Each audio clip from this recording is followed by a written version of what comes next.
说实话，音效卡可以改变武器手感，重达音效卡手感最好还是现代战场。没想到4区合一以后，匹配机制都不一样了。换小号体验低段位和区以后的机制，没想到这局游戏居然让我对机制非常失望。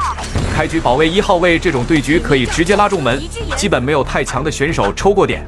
不带手枪，如果单带一把近战，手感超绝。队友 A 包迅速掉人，这局游戏后面真的玩得特别难受，不难怪大家回游以后说武器跟不上，也是这个原因。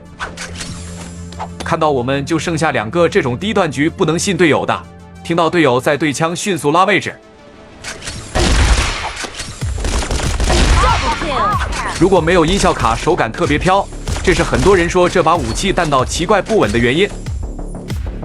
对面2个在包点，很多人会认为对面很菜，看到后面你就知道了。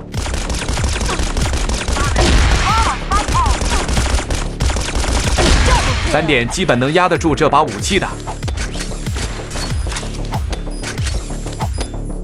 来看这把，我们还是 B 包位置，像打低段局，其实突破就行。中门快速起烟，直接过点，不用挡。上把我们顶过后花，所以下把可以丢进点雷突破。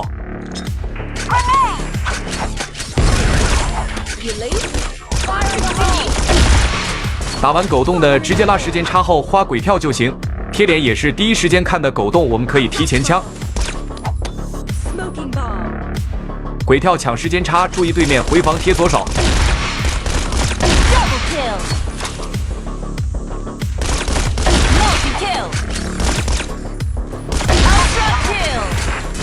来看这把，从现在开始我才知道进入机制误区了。正常继续顶 B 通，成功打掉对面，然后继续顶后花，但是以雷火伐阵之敌。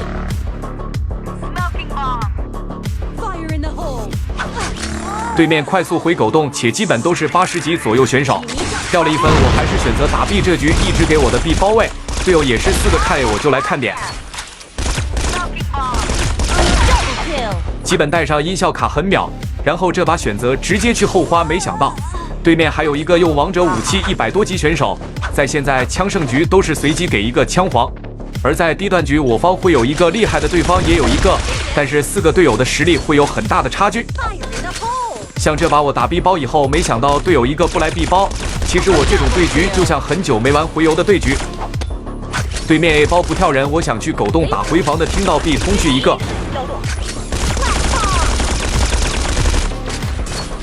一枪没迅速拿点位去包点，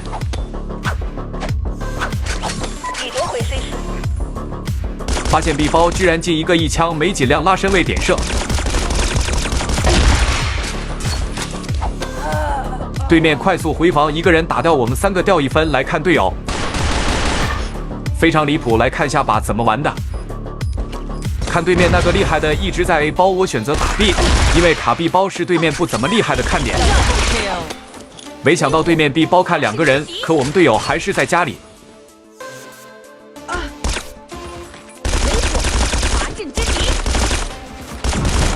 对面的枪法也是还行的，但是我们的就不一样了。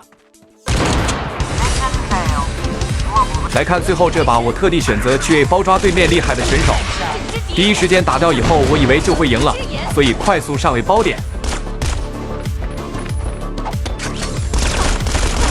没想到被对面比较抽象的枪法打掉，而我的队友跟人机一样被刷屏。原来有好武器也过不去晋级赛啊！